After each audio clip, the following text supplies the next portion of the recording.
നമസ്കാരം.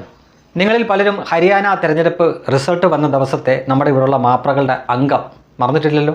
അവരെന്തൊരു ആവേശമായിരുന്നു. പകുതി വഴി വരെ ഇതാ BJP തൂത്തെറിയപ്പെട്ടിരിക്കുന്നു. താമര അവിടെ വാടിക്കഴിഞ്ഞിരിക്കുന്നു. ഗോതമ്പ് പാടങ്ങളിൽ താമര വാടി അവിടെ കൈപ്പത്തി ഉയർന്നു നിൽക്കുന്നു.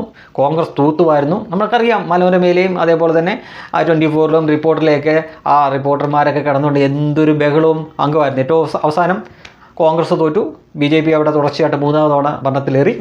ദിവസങ്ങൾക്കുള്ളിൽ തന്നെ നായബ് സിംഗ് സൈനി എന്ന BJP-കാരൻ അവിടുത്തെ മുഖ്യമന്ത്രിയായി. ഇത്രയും കാര്യങ്ങളെ നമ്മളോട് നമ്മുടെ മാപ്പറകൾ പറഞ്ഞിട്ടുള്ളൂ.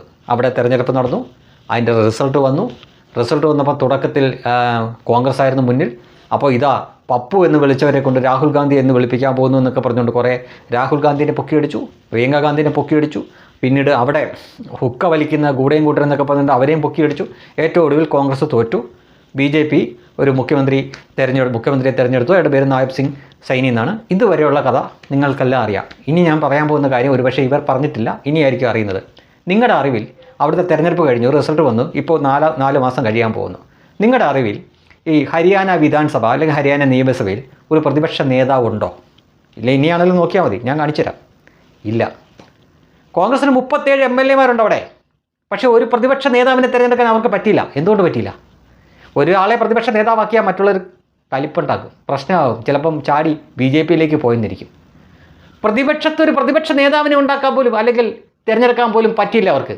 ഈ കാര്യം നമ്മുടെ മാധ്യമങ്ങൾ നമ്മളോട് പറയില്ല. കാരണം നാണക്കേടാണ്.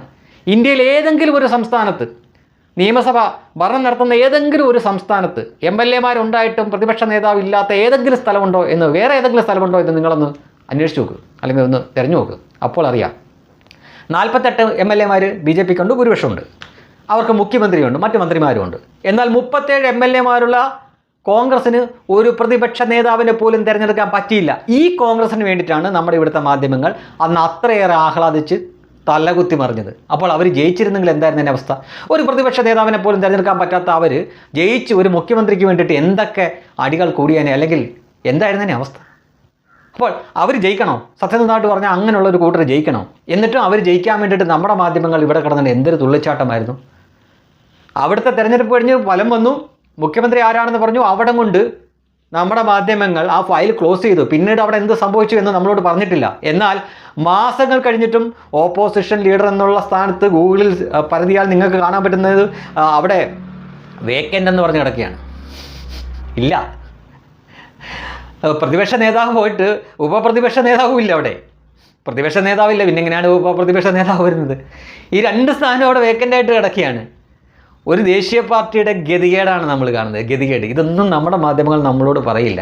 പക്ഷേ അവരുടെ അന്നത്തെ ദിവസത്തെ തുടക്കത്തിലുള്ള റിസൾട്ട് കണ്ടപ്പോഴുള്ള അവരുടെ ആ കുത്തിമറിയലും ആഹ്ലാദവും കാണുമ്പോൾ ഇവനൊക്കെ ഈ പണി നിർത്തിയിട്ട് വേറെ എന്തെങ്കിലും പണിക്ക് പോയിക്കൂടെ എന്ന് നമുക്ക് ചോദിക്കാൻ തോന്നും. കഷ്ടമുണ്ടടാ നിൻ്റെയൊക്കെ കാര്യം. ഉള്ള സത്യമെങ്കിലും ജനങ്ങളോട് വിളിച്ചു പറ.